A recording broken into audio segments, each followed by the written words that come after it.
Assalamualaikum warahmatullahi wabarakatuh. Innal hamdalillah nahmaduhu hamdan yaliqu bi jalalihi wa nasta'inuhu isti'anatan taliqu bi kamalihi wa nastahdihi hidayata man aqarra bi 'azamatihi wa jalalihi. Thumma nusalli wa nusallim ala sayyidina Muhammadin wa alihi. Amma ba'du.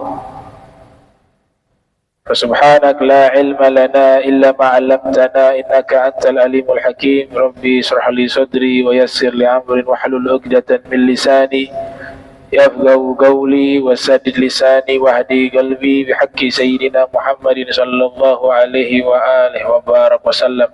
Ya man huwa fi 'uluwihi kain, ya man huwa fi fi'li hamid, ya man huwa fi majdihi matin. Allahumma akrimna bi nuril fahmi wa akhrijna min zulumatil wahmi warzuqna fahman nabiyyin wa hifdzal mursalin wa ilhama malaikatil muqarrabin. Rabbana zidna ilman wa fahma wa akla ya akramul akramin bihaqqi sayyidina Muhammadin khatamil anbiya'i wal mursalin ya rahmanir rahim. Wa sallallahu ala sayyidina Muhammadin wa ala alihi wa sahbihi wa barak wa sallam. Walhamdulillahi rabbil alamin. Alhamdulillah, puji dan syukur kehadirat Allah, salawat salam senantiasa tercurahkan kepada junjungan mulia Nabi tercinta Nabi Yuna Muhammad sallallahu alaihi wa alihi wasallam beserta seluruh keluarga beliau, sahabat beliau dan umat beliau yang senantiasa menegakkan ajaran beliau hingga akhir masa nanti. Yang kami muliakan, kami hormati seluruh imam Masjid Al-Munawwar, wabil khusus yang hadir Al-Ustaz Jamal mata'anallahu ta'ala bituli hayati wa umrih, wa para habaib Al-Habib Alwi Al-Bar mata'anallahu ta'ala bituli hayati wa umrih, wa jami'ul hadirin yang dirahmati Allah subhanahu wa ta'ala. Qala musannifu rahimahullah wa radiyallahu ta'ala anhu wa radhah wa nafa'ana bihi wa bi'ulumihi wa amaddana bi asrarihi wa a'adana min barakatihi fi darain. Radiyallahu ankum. Wa ruwina fi kitabi at-Tirmidzi an Thawban radiyallahu anhu qala Rasulullah sallallahu alaihi wa alihi wa sallam, man qala hina yumsi raditu billahi rabba wa bil islami dina wa bi Muhammadin nabiyya kana haqqa 'ala Allah ta'ala ay yurdiyah. Diriwayatkan kepada kami di dalam kitab Al-Imam Tirmidzi yang lahir tahun 209 wafat 279 Hijriah, di dalam kitab Sunan atau Jami'. Ulama memberikan nama atau menyebutkan kitab karangan Imam Tirmizi dengan dua sebutan, jenis kitab Sunan atau Jami'. Bahkan ada yang menggabungkan Al-Jami'u Sunan, karya Imam At-Tirmidzi, dari sahabat dan selaku pelayan Nabi juga bernama Thawban. Thawban mengatakan Rasul bersabda sallallahu alaihi wa alihi wasallam, man qala hina yumsi, siapa yang membaca pada waktu sore hari, raditu billahi rabban wa bil islami dina wa bi Muhammadin nabiyya, kana haqqa 'ala Allah ta'ala ayyurdiyah, maka berhak bagi Allah memberikan ridhonya kepada orang yang membaca doa tersebut. Abu Daqqaq, salah satu ulama besar, namanya Al-Imam Abu Ali Daqqaq, beliau pernah mengatakan laisa syai'un akbar minar ridha, tidak ada sesuatu apapun yang paling terbesar seperti mendapatkan ridho dari Allah Ta'ala. Ridhonya Allah itu adalah satu anugerah yang paling besar, kata beliau. Laisa syai'un akbar minar ridha, dibaca di sore hari. Raditu billahi rabban wa bil islami dina wa bi Muhammad nabiyya. Artinya saya ridho kepada Allah sebagai pencipta. Saya ridho Islam sebagai agama. Dan saya ridho Nabi Muhammad sebagai nabi. Ini 3 ketetapan: ridho kepada Allah, ridho kepada agama Islam, dan ridho kepada Nabi Muhammad sallallahu alaihi wasallam. Makna ridho itu menerima dengan senang hati. Menerima dengan senang hati. Di dalam Sahih Muslim, Al-Imam Muslim meriwayatkan satu hadis. Beliau lahir tahun 204 Hijriah, wafat 261 Hijriah. Rasul bersabda sallallahu alaihi wasallam, man dhaqa ta'mal iman, atau dhaqa ta'mal iman, ya teksnya, dhaqa ta'mal iman man radiya billahi rabba wa bil islami dina wa bi Muhammad rasulah. Yang merasakan rasanya iman, dhaqa, berarti keimanan itu punya rasa.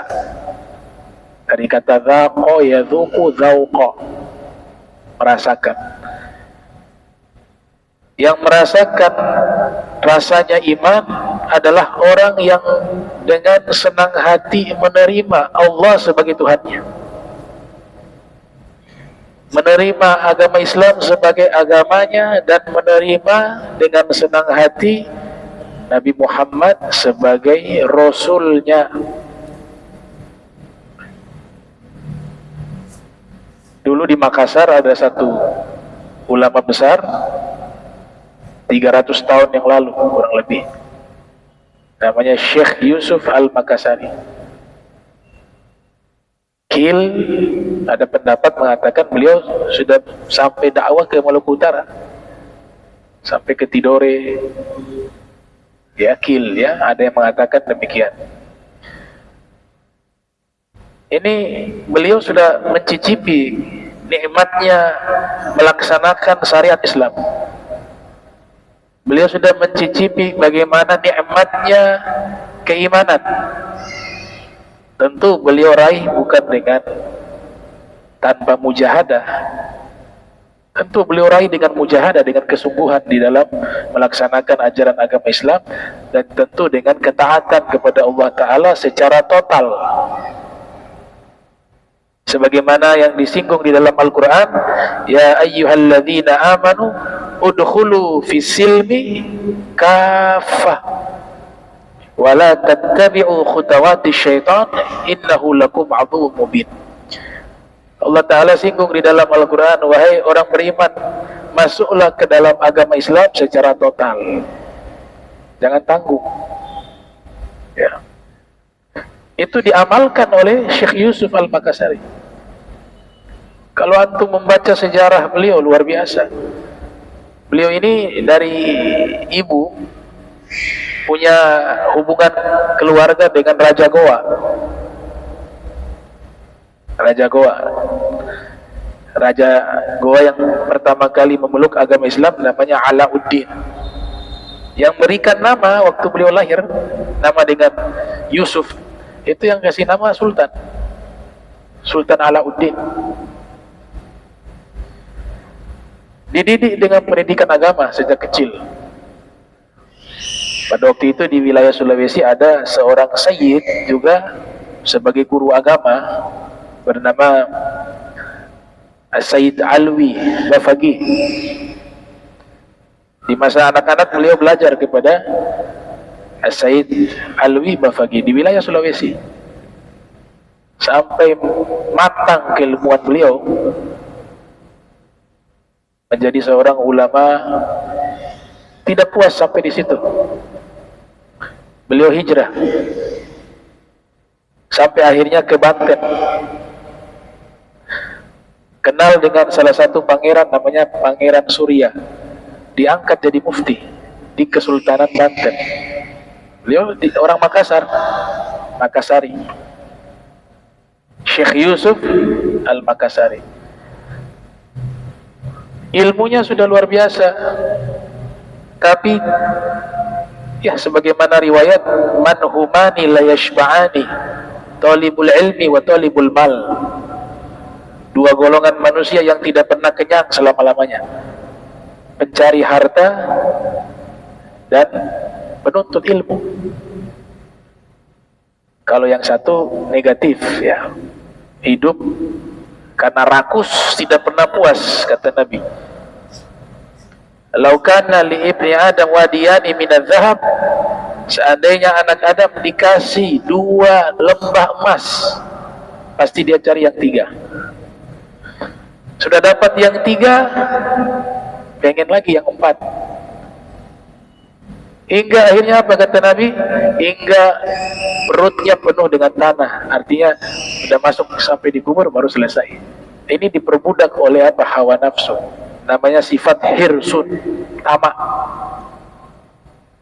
Nah, biasanya orang semacam ini mengabaikan semua perintah agama, menyampingkan kehidupan akhirat, bahkan sampai lupa. Tapi yang kedua ini mulia, yang tidak pernah kenyang, talibul ilm, penuntut ilmu.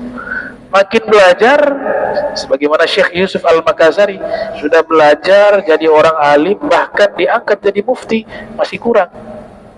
Belajar ke luar negeri 20 tahun, nggak tangguh belajar. Belajarnya 20 tahun. Antum bisa bayangkan keadaan mereka di masa itu 300 tahun yang lalu. Perjalanan saja itu perjuangannya luar biasa. Menggunakan kapal berbulan-bulan, nyawa taruhannya. Jadi memang sudah terdidik, sudah diasah beliau. Dan beliau menerapkan ajaran Islam dimanapun beliau berada. Sampai ke Tanah Suci Makkah belajar kepada ulama-ulama besar di sana. Bahkan beliau lanjut lagi ke Suriah, belajar di sana. Dan lanjut studinya sampai ke negeri Yaman.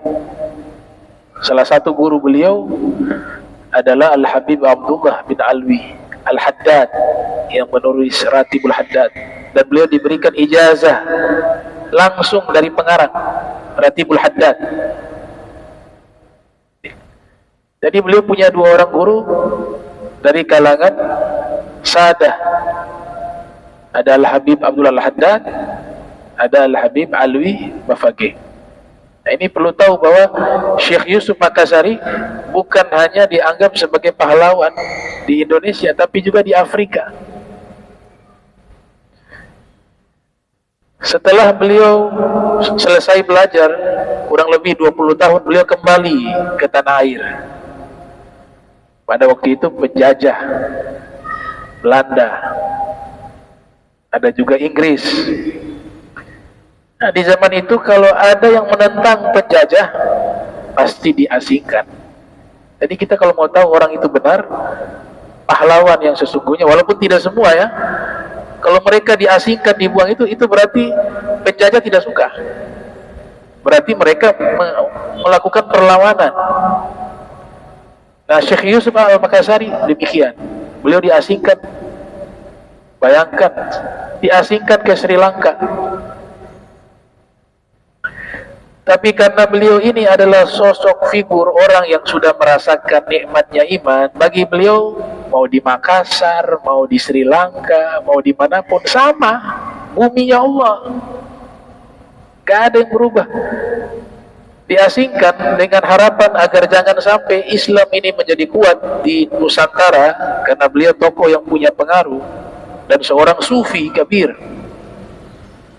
Khalwatiyah, tariqah beliau, Tajul Khalwati, julukan yang dinisbah ke beliau. Jadi yang punya andil besar memasukkan orang-orang yang dahulunya bukan beragam Islam, mereka memeluk agama Islam, itu banyak dari ulama sufi. Ulama sufi yang punya andil besar. Wali Songo itu ulama sufi. Syekh Yusuf Al-Makassari ulama sufi. Mereka yang punya jasa memasukkan orang-orang yang dahulunya bukan beragama Islam, akhirnya mereka masuk Islam. Hanya seorang diri bisa mengislamkan satu kota, bahkan satu negara. Seorang diri dibuang di Sri Lanka. Sri Lanka waktu itu bukan wilayah Muslim. Tujuan Belanda mengasingkan beliau karena khawatir banyak orang tertarik dengan Islam dan agama Islam menjadi kuat, yang tentunya agama Islam ini menjadi musuh penjajah karena ajaran Islam itu memerintahkan untuk melawan kezuliman dan penjajahan. Ternyata diasingkan ke Sri Lanka, Islam di Nusantara tambah kuat. Yang di Sri Lanka yang tadinya bukan negara Islam, bukan wilayah Islam, sebab adanya Syekh Yusuf Al-Makassari, beliau Islamkan orang-orang di sana. Pusing Belanda, buang lagi deh, diasingkan lagi kemana? Ke Afrika Selatan, Cape Town. Tapi sudah mencetak murid-murid yang menjadi pejuang di Sri Lanka, yang meneruskan dakwah beliau. Sampai Sri Lanka sekarang termasuk negara Islam ya, walaupun sekarang ini bukan Islam yang mayoritas, tapi mereka masuk ke samping-sampingnya nanti, masuk ke India, menyebar ke Pakistan dan sekitarnya. Itu salah satu andil daripada Syekh Yusuf Al-Makassari. Seorang diri dibuang ke Afrika Selatan di Cape Town. Tempat itu juga bukan tempat kaum muslimin, bukan wilayah Islam. Hadirnya beliau di sana mengislamkan mereka. Diajarkan membaca Ratibul Haddad ilal an, min zamanihi ilal an. Dibaca dari zaman beliau sampai hari ini, 300 tahun lebih, di masjid-masjid yang ada di Cape Town. Ba'da maghrib mereka baca Ratibul Haddad. Beliau padukan juga dengan tariqah ar-rifa'iyah. Sini bilang apa? Badabus. Diajarkan ilmu syariat, diajarkan ilmu tariqah. Akhirnya banyak murid. Beliau kaderisasi menjadi dai, menjadi ulama yang meneruskan dakwah. Kalau saat ini kita lihat di Afrika Selatan, ada orang Islam, orang pribumi Afrika yang Islam, Afrika Selatan, pahalanya pasti mengalir kepada Syekh Yusuf Al-Makassari. Kok bisa demikian? Perjuangan beliau, karena tadi sudah merasakan iman. Perjuangan dalam ketaatan itu nikmat. Ibadah itu nikmat, bukan beban. Berjuang dalam agama Allah itu satu kenikmatan. Dan meninggal di Cape Town. Bahkan tokoh Afrika Nelson Mandela itu mengatakan bahwa Syekh Yusuf Makassar ini adalah putra kebanggaan Afrika Selatan. Diakui. Nah, itu contoh bagaimana beliau ini adalah manifestasi orang beriman yang sesungguhnya. Ya. Di mana beliau berada pasti memberikan manfaat. Itu sifat orang mukmin sejati. Al-mu'minu kal matar, aina ma waqa' nafa'. Orang beriman seperti air hujan. Di mana dia turun pasti memberikan manfaat. Itu ciri orang mukmin, dan itu sudah ditunjukkan oleh Syekh Yusuf Al-Makassari. Jadi kita berbangga, kita punya ulama-ulama yang punya andil besar menyebarkan Islam bukan hanya di Nusantara, bahkan sampai ke luar negeri, ke Afrika. Dan di masa itu tidak mudah. Jangan dianggap kayak sekarang, enak naik pesawat sampai selesai. Kapal juga kapal mewah. Berbulan-bulan. Belum lagi berpisah dengan keluarga. Gak ada orang yang beliau kenal di sana. Tapi bisa mereka mencintai beliau, memuliakan beliau, karena beliau membawa apa? Membawa nilai-nilai agama Islam. Yang beliau bawa adalah risalah Nabi Muhammad SAW. Di mana tempat pasti akan dicintai. Di mana tempat pasti akan dimuliakan. Itu risalah Nabi kita Muhammad sallallahu alaihi wasallam. Dan beliau sangat, selain mujahadah, sangat taat, beliau juga orang yang sangat tawadhu, bahkan memberi makan. Jadi kalau diadakan pengajian di Afrika ini kan susah makan, negara yang termasuk negara yang susah. Sebelum pengajian ngasih makan dulu, beliau ngasih makan. Bahkan yang belum memeluk agama Islam dipersilahkan untuk makan. Sudah makan kenyang, baru diadakan pembacaan wirid atau pembacaan zikir atau maulid Nabi juga dibacakan oleh beliau. Setelah itu beliau sampaikan nasihat yang tadinya mereka non muslim, karena sudah dapat siraman rohani, ya, sudah dapat makanan jasmani dan rohani, disampaikan nasihat masuk Islam. Sedikit demi sedikit akhirnya seluruh kampung itu Islam oleh seorang Syekh Yusuf Al-Makassari. Jadi kalau memberikan ceramah atau acara, makan dulu. Antum kalau lapar itu, hatta Nabi ngasih nasihat gak masuk. Iya. Makanya Nabi Muhammad SAW mengajarkan demikian, at'imu ta'am, kata Nabi, ngasih makan dulu. At'imu ta'am. Kalau ada settingan acara yang makannya belakangan, yang buat acara harus hitung-hitungan juga. Ini orang datang belum makan, habis acara bubar jam 12, makannya jam 1. Ini antara makan malam atau sahur. Kita harus peka dengan keadaan orang. Ada orang kelaparan, kalau mungkin sudah jadi tradisi, sudah saling tahu, ya itu gak masalah kan, sudah tahu nih acara. Tapi kan yang hadir juga banyak yang belum tahu, mungkin dia belum makan. Disesuaikan, ceramahnya juga jangan kepanjangan. Itu yang diajarkan oleh Nabi kita Muhammad SAW. Nabi berikan makan, atimu ta'am, wafsaus salam, berikanlah makan, sebarkanlah salam. Itu. Jadi Syekh Yusuf Al-Makassari, metode dakwanya ngasih makan, orang non muslim datang ngasih makan kenyang. Ini sudah kenyang, ngajak orang Islam, orang tersebut gampang, ngasih kenyang dulu, ngasih uang, masuk Islam dia terima. Tapi kalau lagi lapar terus ajak masuk Islam, dia marah. Saya lagi lapar cari makan. Itu. Nah ini yang sama dilakukan oleh seorang sayyid yang mengislamkan puluhan ribu orang di Afrika di masa kita agak lama, tahun-tahun 70 apa 60-an. Al-Habib Toha Al-Haddad mengislamkan puluhan ribu orang tanpa ceramah. Nah, lebih unik lagi, tanpa ceramah, ngasih makan, adakan acara maulid Simtudror dibacakan, masuk Islam, pindah tempat lagi, begitu ngasih makan orang, acara maulid, masuk Islam, sampai puluhan ribu orang masuk Islam di tangan beliau di Afrika. Nah ini contoh orang yang memang sudah merasakan kenikmatan di dalam berjuang dalam agama Islam. Karena tidak main-main kamu berikan satu petunjuk kepada seorang, kata Nabi, lebih baik daripada unta merah. Li'an yahdiyallah bika rajulan wahidan khairun laka min humurin na'am. Kata Nabi sallallahu alaihi wasallam, Rasulullah sallallahu alaihi wasallam bersabda, dengan sebab kau berikan seorang petunjuk, itu lebih baik daripada unta merah.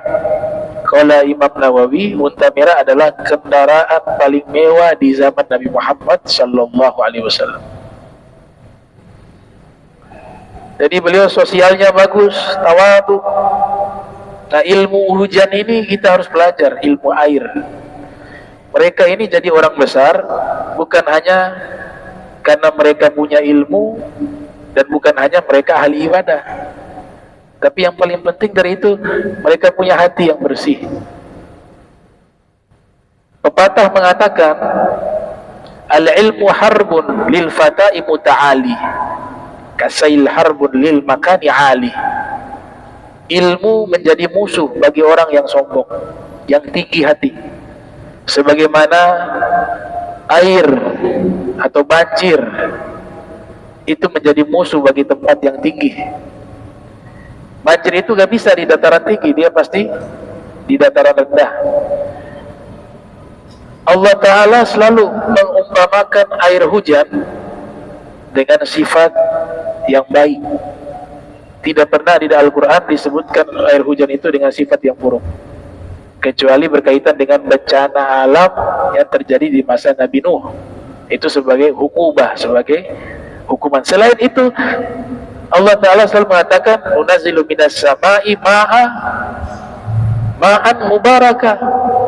Kami turunkan dari langit air yang diberkahi. Jadi air hujan diumpamakan seperti anugerah yang Allah berikan. Air hujan itu tidak akan bisa ada di dataran tinggi. Kalau Allah turunkan hujan, pasti air itu akan turun mengalir ke dataran rendah. Dan yang bisa menampung air itu dataran rendah. Dataran tinggi tidak bisa menampung curahan hujan, kalaupun ada sedikit. Tapi dataran rendah, dia bisa menampung air hujan dengan jumlah yang sangat besar. Apa maksud dari filosofi ini? Bahwa hati seorang hamba, jika dia merendah, maka dia bisa menampung anugerah Allah yang begitu besar. Tapi kalau hati ini ada kesombongan, maka anugerah yang Allah berikan kepadanya tidak akan bisa dia tampung dengan hatinya. Antum kalau belajar, saya dapati beberapa orang kadang belajar 2 tahun, tahu-tahu sudah lebih dari yang 10 tahun untuk belajar ilmu agama ya. Ada yang sudah baru masuk 1 tahun sudah mimpi Nabi Muhammad SAW, padahal belum mampu untuk membaca kitab. Apa yang membuat mereka dapat anugerah itu? Ya tadi, kebersihan hati. Kita kalau datang di hadapan seorang guru, jadikan kita ini wadah yang kosong, gelas kosong, tidak berisi apapun, merasa diri tidak punya apa-apa. Sehingga apa? Anugerah yang Allah turunkan lewat perantara guru itu bisa diisi gelas kosong itu. Mau isi apapun bisa, isi susu bisa, karena kosong.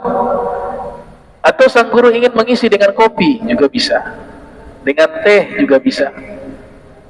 Yang penting gelasnya kosong. Tapi kalau kita datang sudah bawa gelas penuh dengan kopi, tapi kopi yang buat kita, bukan lewat perantara guru. Atau gelas ini kita bawa sudah penuh dengan susu, kemudian kita datangi guru kita berikan, tolong tuangkan. Tidak akan bisa dituangkan, sudah penuh. Kalaupun dituangkan akan tertumpah. Yang berisikan susu dituangkan dengan susu, dia tertumpah. Yang berisikan susu dituangkan dengan teh, dituangkan dengan kopi, rasanya menjadi aneh. Ada kopi, kalau kopi susu masih enak, teh susu masih enak, tapi kalau dituangkan kopi, teh, sirup, orange juice, hilang rasanya. Itu filosofinya itu. Jadi kita bawa gelas kosong. Kalau gelas kosong diisi sama guru, selesai sudah. Nah, jadi faktor di sini faktor hati. Para sufi itu karena mereka cenderung dalam membahas masalah kebersihan hati, cukup satu orang berdakwah bisa merubah satu negara. Sri Lanka, Bangladesh, di tanah Jawa bisa bayangkan para wali yang terkenal wali 9 bisa merubah yang tadinya Hindu dengan kerajaannya menjadi Islam, merubah menjadi kerajaan Islam, bahkan merubah negeri Nusantara Indonesia menjadi negara Islam dengan populasi muslim terbesar di dunia. Ya. Jadi kita punya rasa terima kasih Setiap harinya harus kita mengirimkan doa kepada ulama-ulama terdahulu. Dan sampai saat ini kita rasakan Islam itu berkah mereka orang terdahulu. Apa yang kita dapatkan saat ini itu barokah adalah para salaf kita. Makanya ulama-ulama sufi berhasil dakwanya. Tapi kalau kita bukan membanding-bandingkan ya, ulama ada satu firqah yang gampang menyesatkan, membid'ahkan, salaman juga tidak boleh, bermuka asam kepada sesama kaum muslimin. Seandainya ditarik mereka awal berdakwah di masa itu, maka saya yakin Islam itu tidak akan diterima. Tidak akan diterima. Mereka dengan akhlak, man lam yanfa'lahu lahadhu lam yanfa' lafdhu, atau kama qala. Orang kalau sikap saja sudah tidak memberikan manfaat, apalagi ucapan. Yang berpengaruh itu sikap, akhlak yang ditonjolkan oleh mereka ulama-ulama terdahulu mampu merubah orang masuk Islam, tertarik dengan akhlaknya. Itu Syekh Abdul Qadir Al-Jilani, ada yang pernah tanya ke beliau, kau jadi Qutbul Aulia, pemimpin para wali, amalan apa yang kau lakukan? Dijawab oleh Syekh Abdul Qadir Al-Jilani, qaddasallahu ruhahu wa nawwara dhariha, yang lahir 470 Hijriah, wafat 561 Hijriah. Beliau mengatakan, ma wasaltu illallah bi qiyami lailin wala siyami nahari wala dirasati ilm, walakin wasaltu illallah bil karam wat tawadu wa salamati sadr. Saya mencapai derajat kewalian di sisi Allah bukan karena qiyamul lail, salat malam, padahal beliau salat malam ini dahsyat. 40 tahun salat malam, tidak pernah tidur selama 40 tahun waktu malam, karena salat subuh selalu menggunakan wudu isya. Berarti tidak tidur, karena tidur membatalkan wudu. Tapi beliau katakan, saya mencapai magom kewalian bukan karena mengandalkan qiyamul lail, walaupun itu sesuatu yang harus dijalankan. Ya, karena ada ulama mengatakan tidak ada para wali diangkat menjadi wali kecuali itu di tengah malam sedang ibadah. Bukan juga karena puasa di siang hari, dan bukan juga karena ilmu. Tapi saya menggapai magom kewalian karena apa? Karena kemurahan, kedermawanan, al-karam, wa tawadu, kerendahan hati, wa salamati sadr, dan memiliki hati yang selamat. Tidak ada penyakit hati, tidak ada hasad di situ, tidak ada iri hati, tidak ada sombong, tidak ada uzub, tidak ada dengki dan sebagainya. Tapi ini harus sebenarnya. Cuma beliau mengatakan kita ini kan bisa tahu cara membersihkan hati, cara menghilangkan penyakit hati, bagaimana bisa mendeteksi bahwa hati kita berpenyakit, bagaimana cara mengobatinya, kan harus butuh ilmu. Cuma beliau katakan bukan menjadi andalan itu. Ilmu bukan menjadi andalan. Qiyamul lail bukan menjadi andalan. Puasa juga bukan menjadi andalan. Ibadah ini semuanya tujuannya satu, yaitu tazkiyah, penyucian hati. Maka beliau katakan, saya sampai kepada Allah menjadi seorang wali karena sebab hati saya bersih, hati saya dermawan, dan hati saya tawadu, rendah hati. Itu para wali itu tidak pernah merasa dirinya wali, tidak pernah merasa dirinya dekat dengan Allah. Justru mereka merasa jauh dari Allah Subhanahu wa ta'ala. Baik. Nah, ini sekilas tentang tadi makna raditu billahi rabban wa bil islami dina wa bi Muhammad nabiyya wa rasula. Ada ulama menggabungkan dua riwayat, jadi dibaca wa bi Muhammad nabiyya wa rasula, karena dua riwayat ini terpisah, sehingga menggabungkan itu lebih bagus. Kita bacanya dengan menyebut nabiyya wa rasula. Kemudian disebutkan di dalam hadis riwayat Al-Imam Abi Dawud yang lahir tahun 202 Hijriah, wafat 275 Hijriah. Beliau mengatakan, Rasul bersabda sallallahu alaihi wa alihi wasallam, man qala hina yusbih aw yumsi Allahumma inni asbahtu ushiduka wa ushidu hamalata arshika wa malaikataka wa jami'a khalqik annaka anta Allah la ilaha illa ant wa anna Muhammadan abduka wa rasuluk a'taqallahu rub'ahu minan nar faman qalaha marratain a'taqallahu nisfah minan nar wa man qalaha thalatha a'taqallahu ta'ala thalathata arba'ihi fa in qalaha arba'ah a'taqallahu ta'ala minan nar. Nabi bersabda, siapa yang membaca di waktu pagi dan di sore hari doa tersebut yang tadi saya bacakan, kalau dia baca satu kali, itu seperempat dirinya terbebas dari api neraka. Kalau dia baca dua kali, separuh dirinya terbebas dari api neraka. Kalau dia membaca sebanyak 3 kali, maka 3 dari 4 bagian tadi terbebas dari api neraka. Namun jika dia membaca sebanyak 4 kali, maka seluruh dirinya itu akan dibebaskan oleh Allah Subhanahu wa taala dari api neraka. Ini termasuk hadis targhib, motivasi amal. Ya. Di sini ada penyebutan hamalah arsh. Jadi hamalatul arsh itu nama malaikat. Hamalah itu artinya makhluk atau malaikat-malaikat yang tugasnya memikul arsh. Ya, namanya hamalatul arsh. Di surat Al-Haqqah itu disebut ada 8 malaikat yang tugasnya memikul arsh. Wal malaku ala arja'iha wa yahmilu arsha rabbika fawqahum yawma idzin thamaniyah. Ya. Dan malaikat bertebaran di berbagai penjuru langit. Di surat Al-Haqqah, wal malaku ala arja'iha wa yahmilu arsya rabbika, mereka memikul ars singgasana, sarir, pencipta, yaitu Allah Subhanahu wa taala, pencipta, fauqahum, di atas mereka. Berarti arsnya itu ada di atas, mereka pikul dari bawah.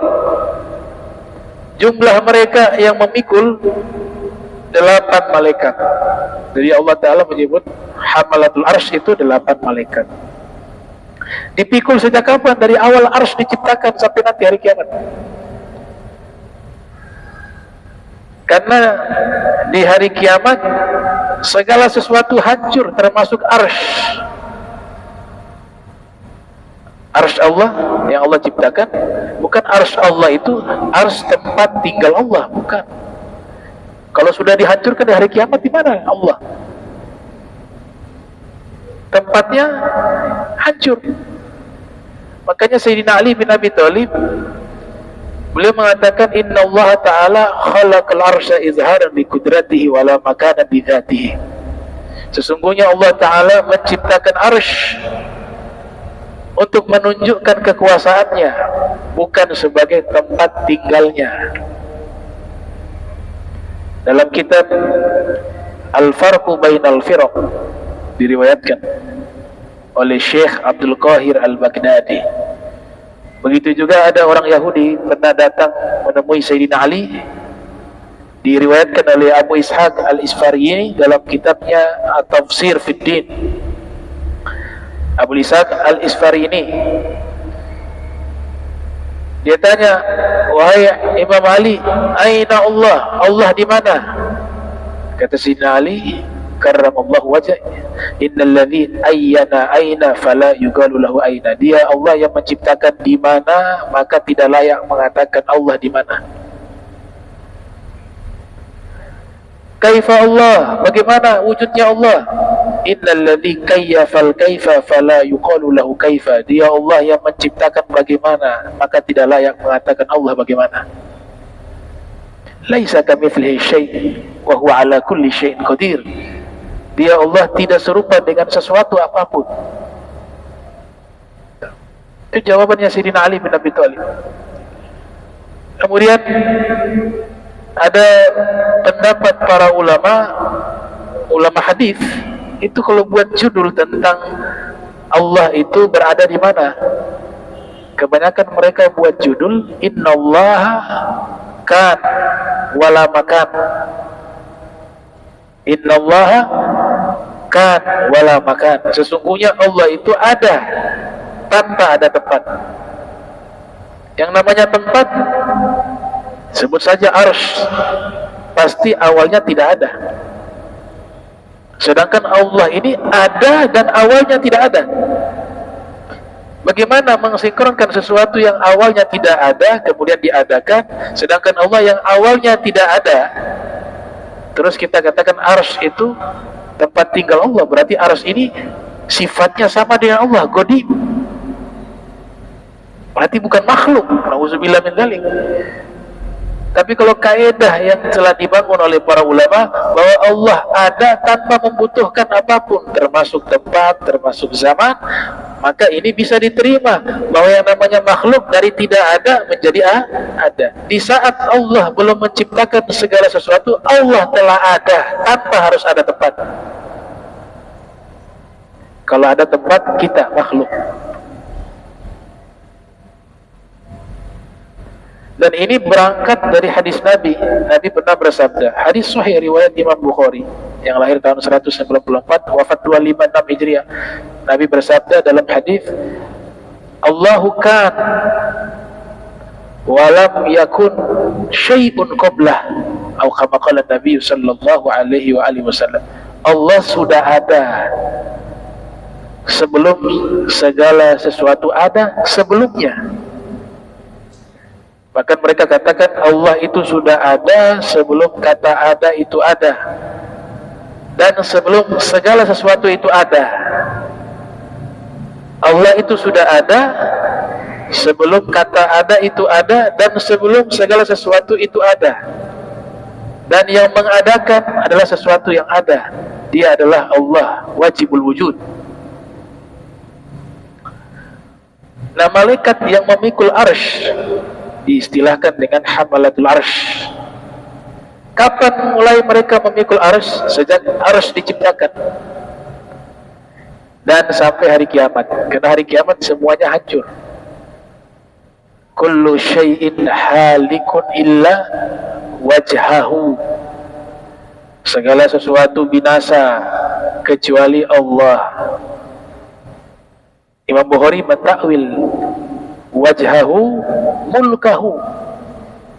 Yang dimaksudkan wajah di situ bukan muka, tapi kerajaan Allah. Segala sesuatu binasa kecuali kerajaan Allah yang tidak binasa. Artinya wujudnya Allah. Di ayat yang lain, kullu man 'alaiha fan wa yabqa wajhu rabbika dzul jalali wal ikram. Segala sesuatu binasa, termasuk arsy-Nya Allah akan binasa. Bahkan malaikat pencabut nyawa juga akan mati. Yang maha hidup, Al-Hayy, Al-Hayyul Qayyum, Al-Hayyul Qayyum, yang maha hidup, yang tidak pernah mati, yang berdiri sendiri tanpa membutuhkan apapun. Yang awalnya Al-Awwalu, yang maha awal, la awwala lahu, yang awalnya tidak ada awal. Wal akhiru la akhira lahu, dan akhirnya tidak ada akhir. Itu Allah Subhanahu wa taala jalla jalaluhu. Dipikul ini arsy dari sejak arsy diciptakan sampai hari kiamat. Tahu apa yang dibaca malaikat pemikul arsy? Yang dibaca adalah apa? Allahumma sholli ala sayyidina Muhammad wa ala ali sayyidina Muhammad. Salawat kepada Nabi dan keluarga Nabi. Dari awal pikul arsy dan arsy diciptakan sampai hari kiamat. Allahumma sholli ala sayyidina Muhammadin wa ala ali sayyidina Muhammad. Nah, ini pembahasan sedikit tentang hamalatul arsy. Insyaallah pertemuan berikut kita lanjutkan lagi pembahasan tersebut. Mudah-mudahan Allah Ta'ala berikan kita istiqamah, sehat walafiat fi ta'ah wal ibadah, meninggal husnul khatimah ba'da tulil umri wa sihhati. Amin ya rabbal alamin. Allahumma jam'ana hadha jam'a marhuma wa tafarraqana ba'da tafarruqan ma'suma wa la tajal minna wa la minna syaqiyan mahruma. Subhanaka bihamdika asyhadu an astaghfiruka wa atubu ilaik. Wa sallallahu alaihi wasallam Muhammadin wa ala alihi wa sahbihi wa barak wasallam. Wa lafu minkum. Wassalamu alaikum warahmatullahi wabarakatuh.